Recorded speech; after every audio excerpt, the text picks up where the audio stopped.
तो hello friends, welcome back to my channel. और friend, आज की वीडियो सीरीज़ में हम लोग स्टार्ट करने वाले हैं डिजिटल सिस्टम के यूनिट नंबर 4 को। और बेसिकली यूनिट नंबर 4 से पहले अगर मैं बात करूं तो यूनिट नंबर 3 तक के पूरे कंसेप्ट को हमने वीडियो सीरीज़ के माध्यम से समझा है। तो आप उन वीडियोज़ को ज़रूर देख लीजिएगा। प्लेलिस्ट का लिंक आपको डिस्क्रिप्शन बॉक्स में मिल जाएगा।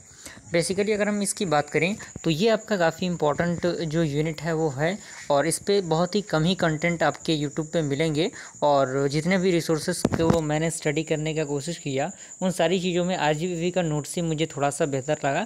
तो चूँकि आप आरजीपीवी के नोट्स को फॉलो करते हैं तो इसके मद्देनज़र रखते हुए मैंने सोचा कि आरजीपीवी के नोट्स के अकॉर्डिंग ही आपको चीज़ों को समझाने की कोशिश की जाए। क्लियर? तो घबराने की बिल्कुल ज़रूरत नहीं है, सारी चीज़ें क्लियर हो जाएंगी। और इसमें हम लोग सबसे पहले देखेंगे एनालॉग टू डिजिटल कन्वर्टर, जिसे हम लोग एडीसी कहते हैं, यानी analogue to digital converter.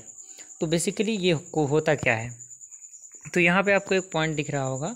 Point wise आप इन चीज़ों को थोड़ा सा सेपरेट कर लीजिएगा। कह रहा है कि an ADC takes an analogue input voltage and after certain amount of time produce a digital output code that represented the analogue input.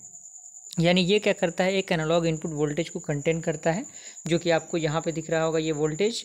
और उसके बाद जैसे ही टाइम प्रोसीजर आपका क्या होता है, शुरू होता है, तो वो एक डिजिटल आउटपुट के द्वारा किस चीज़ को करता है, एक इनपुट को प्रोवाइड करता है। क्लियर? तो इस डायग्राम को आप इसके अकॉर्डिंग बना लीजिएगा और एक दो बार प्रैक्टिस करेंगे तो डायग्राम आपका क्लियर हो जाएगा। और इसमें टाइम कंज्यूमिंग के बारे में थोड़ा बहुत आपको बताया गया है, और ये ऑपरेशन बेसिकली स्टार्ट कैसे होता है, सारी चीज़ें यहाँ पे बताई गई हैं। तो आप इन चीज़ों को देख लीजिएगा और आरजीपीवी के नोट्स की मदद से आप इन चीज़ों को पढ़ के ईजिली समझ सकते हैं। तो चूँकि आपके पास वक्त बहुत कम है तो मैंने सोचा कि कम से कम समय में इन सारी चीज़ों को बता दिया जाए, ताकि आप एग्जामिनेशन के प्रिपरेशन में भी बेहतर समय दे सकें।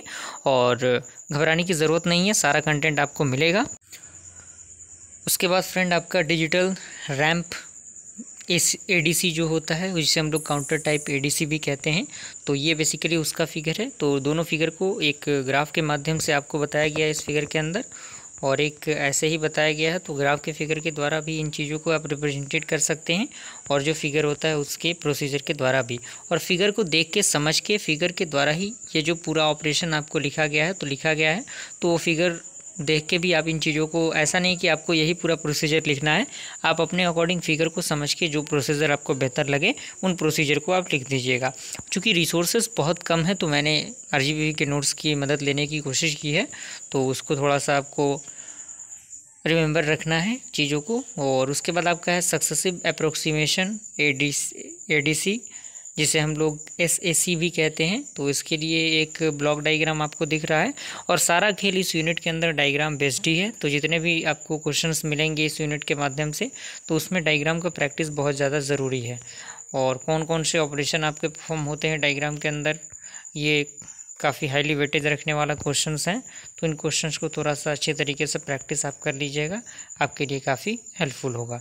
क्लियर हुआ यहाँ तक पूरा कंसेप्ट? मिलते हैं फ्रेंड्स ऐसे इंटरेस्टिंग वीडियो के साथ, तब तक के लिए थैंक यू।